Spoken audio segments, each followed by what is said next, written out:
Hello everyone and welcome back to the channel. My name is Lollipop and today we are finally comparing the Trek Marlin Gen 2 with the Trek Marlin Gen 3.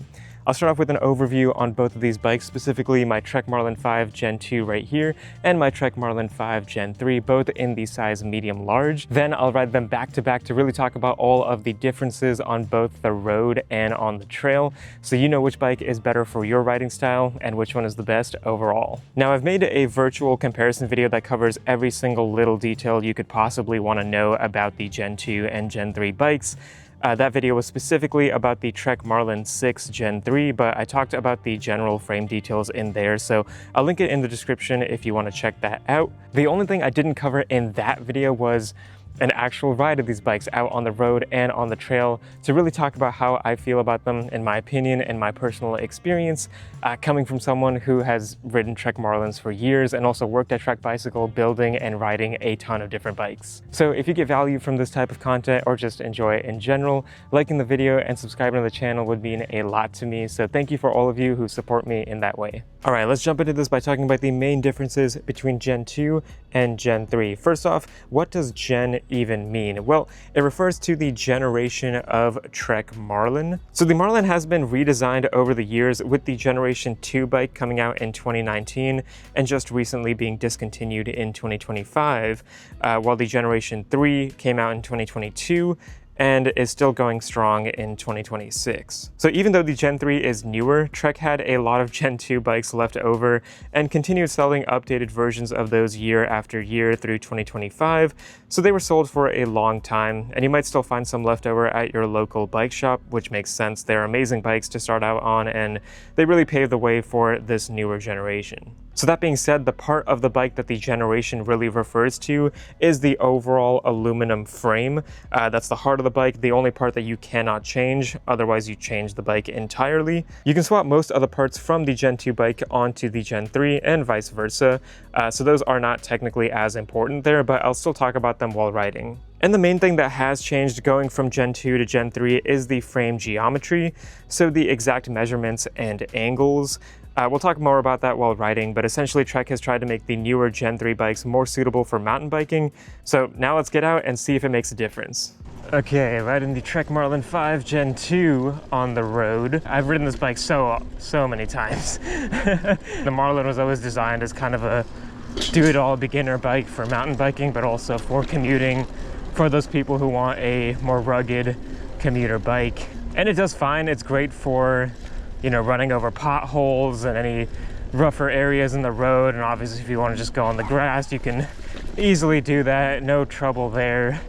And these bikes have mounts for fenders, kickstand, rear rack, a lot of practicality for commuting, for getting groceries, for going to work, whatever you may need, and it looks pretty cool doing so. The only downside is that it might get stolen if you do lock it up outside somewhere, so it's better to have a dedicated spot inside. It's not going to be as fast as like a hybrid bike, a city bike, but you won't be able to do stuff like that on one of those bikes as easily. And the Gen 2 Marlins specifically do have usually more speeds, more gears in the drivetrains. The position of riding is still pretty upright, like, you know, like a hybrid bike or something like that, since mountain bikes are more upright. But let's hop on the Gen 3 Marlin and kind of directly compare them for road riding. All right, now on the Marlin 5 Gen 3, immediate things you notice right away if you're riding these bikes back to back are this one has wider handlebars, which we'll talk more about on the trail. It also just feels like a longer bike, like a bigger bike, even though it's the same exact frame size. The drivetrain is a 1x9, so only 9 speeds in total. Can still hop off curbs and go over grassy areas just like on the other Marlin, so nothing different there. But the bike overall feels a bit slower, I will say, and that's due to the added weight, the geometry differences. The wider tires don't really help either. They have more grip on them for the trail, which is better for the trail, but that's kind of what I expected getting on this bike. It's not going to be as fast as the old Marlin, but if this is the only bike you had and this is what you were rocking for going on the trails and commuting or riding on the road, it would totally be fine. Like if you're gonna compare them back to back, then I would say get the Gen 2 Marlin if you are looking for more of like a rugged commuter bike that can go on these dirt pads and things and not get a flat tire. But if you're mainly using it for commuting, I would recommend the Gen 2. If it's kind of like 50-50 or you're using it more for mountain biking, then this bike is totally fine. Like on the road, I don't feel like it's like so slow that, you know, I want something else. But just know that if you're hopping into a bike shop and you don't see any Gen 2 Marlins and you need something for commuting but also for mountain biking, don't hesitate to pick one of these up. It'll be fine for that purpose as well. All right, riding the Trek Marlin 5 Gen 2. Steeper than I remember, but could have had a better gear ratio having to stand up right there. I will swap back and forth between me riding this bike and the Gen 3 version.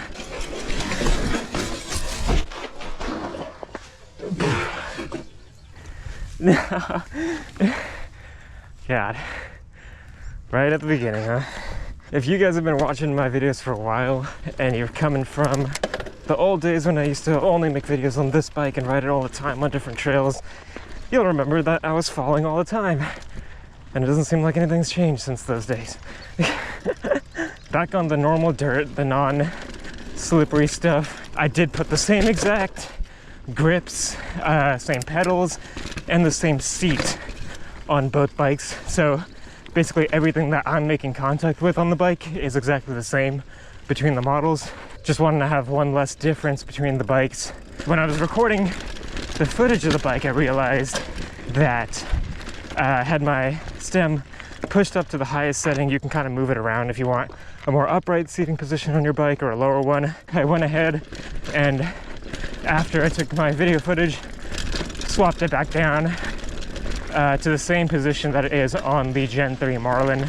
Yeah, the bike is definitely more lean forward than I'd want it to be for the downhills, but it helps for the uphill. So yeah, I will say this one is an older Trek Marlin 5 than, like, it's not like a 2025. So some of the parts have been updated over the years, and I'll talk about that. But this one specifically has, for suspension at least, it's got the SR Suntour XCE 28 super entry-level fork.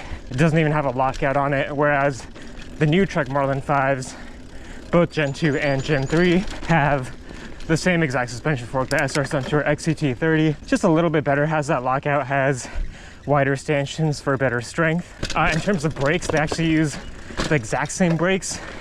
The newest 2026 Trek Marlin 5 Gen 3 finally upgrades the brakes a little bit, but they're not too different. This is the most uphill section of the trail, and I remember in the past not being able to clear this on this Marlin, but right now it's not too bad. I think I got a little bit better since those days. Ooh, back a little skidding. Okay. Yeah, I made it up. I guess the handlebar, that's one thing, and the stem. Handlebar on this bike is 720 millimeters wide, so it's a little bit less wide than on the new bikes. They made them even wider. And then the stem right here is 80 millimeters long, so it's a bit on the longer side, more for riding uphill more easily.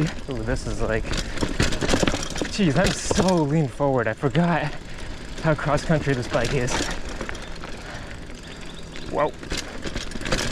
So most of the Gen 2 Marlins use more speeds in their drivetrains than the newer bikes. The higher end Marlins started going to more modern drivetrains for mountain biking, which involve only having one gear in the front crankset. All right, going some uphill, some rocky uphill. Getting kicked off my pedals a little bit. Let's kick it down to the first gear. Yeah, this drivetrain is not good for shifting under load. And the chain just fell off. And that wasn't even riding anything hard, and the chain broke. Oh man. I noticed that this was a little bit bent. This is completely out of commission. Yeah, so pretty much broke at the hanger point when I was trying to bend it back. That was a little dumb of me to try, but I've done it so many times that I figured it'd be okay. Definitely an interesting time. Never broken a chain on trail before. Dropped chains multiple times. But we can still keep talking about the bike. So, I've ridden this one luckily enough to know what to kind of say about it. I know how it feels. But in terms of frame geometry, let's talk about that now, because That's the main thing that really differentiates Gen 2 and Gen 3, as I mentioned. The main ones that people care and talk about are the head tube angle, which is 69.5 degrees. The suspension fork is a bit closer to you, the front wheel is closer to you, which makes it easier to go uphill. The new bike goes to a 66.5 degree, so the suspension fork is much further out in the front, which gives you a lot more confidence while riding downhill. It makes the steering a little bit less technical. Another angle we got to talk about is the seat tube angle. 73 degrees on the Gen 2 Marlin, the one I'm riding right now, or the one I'm walking right now, and then it's 74 degrees on the new bike, so it's 1 degree steeper, which means your seating position becomes a little bit more upright. Last measurement I want to talk about is the reach, which is essentially how cramped or how much space the bike has for its frame size. So this bike, the Gen 2, has a 434 millimeter long reach. They are in millimeters, whereas the new bike has a 455, so it's 21 millimeters longer, which does help to make it more stable at higher speeds. Guys, this is the real reason I bring 2 bikes to every trail, okay? If one of your bikes breaks, you gotta have another one so you can keep riding. So first things I'm noticing right away are, like I mentioned on the road ride, handlebars definitely feel wider, and you feel like you have a little bit more space in this bike. Feels a tiny bit heavier, I think, but definitely faster than Gen 2. That was bad. Traction feels better on these tires. On tricky, bumpy uphill, it's better because you got better traction on these tires. The wider handlebars do help with turning it more easily, get more leverage, but on the uphills I do feel like it's twitching a little bit more. A lot of the things I'm saying are because I'm comparing these bikes back to back. But if you only had one or the other, I don't think you would miss it and be like, oh, I wish the handlebars were wider or less wide. But I'm just saying that so you know, if you are gonna pick one of these are the exact differences. This bike does feel a little bit more upright. I don't feel as leaned forward, which is good, due to the stem being 50 millimeters on this Gen 3 bike. I do notice this one's quieter as well. Obviously it has less parts. I'm on the easiest gear for climbing uphill. Feels easier. I didn't go full easiest gear on the other Marlin. Oh yeah, I am having to lean forward a bit more since my bike positioning is more upright. So I got to put in more effort myself, but you can make it up. Okay, let's go back down the uphill. That was super bumpy. Let's see how it does here.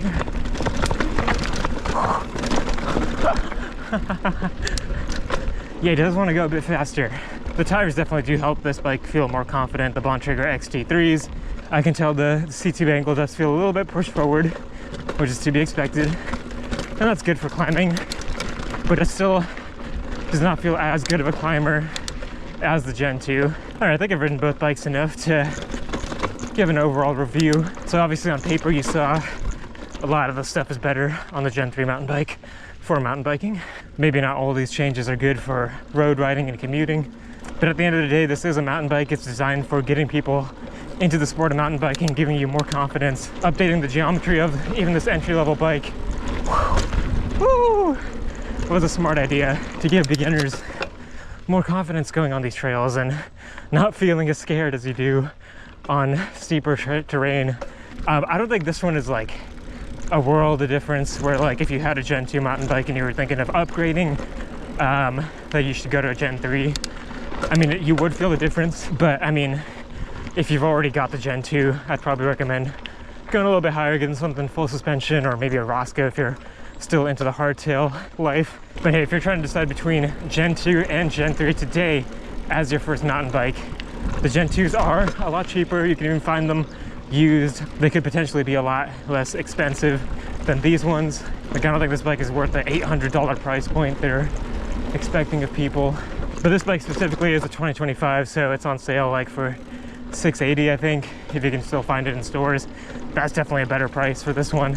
So overall, my opinion of these bikes, get the Gen 2 if you are more into commuting but want to ride on the weekends, and or just want a 50-50 bike to do both, or you're on a budget. It's still going to be a great bike. If you can't afford the newer bikes like this one, you're going to be totally fine on the old one until you get enough money to upgrade or whatever you want. You can build your skills on that bike for sure. It's still a good one. But get the Gen 3 if you do want something that's going to last a little bit more, be able to tackle some more trails. It's still not super upgradable. Like, it doesn't have a tapered head tube, doesn't have some of the mountain biking features of higher end mountain bikes, but it's definitely got the geometry to make up for that and be a little bit better on beginner trails and intermediate trails. So that's my review overall of this bike. In terms of my personal favorite, I gotta go with the Gen 3. I mean, these bikes, in my opinion, look better, they feel better, faster on the downhills, still okay on the uphill. Overall, this can handle a lot more trails than the old bike could. So definitely kudos to Trek for making their beginner mountain bike that much better. But that is it for this video, everyone. Thank you for watching till the end if you made it this far. Thank you for liking, subscribing. I'll see you in the next video, but for now, remember to keep biking.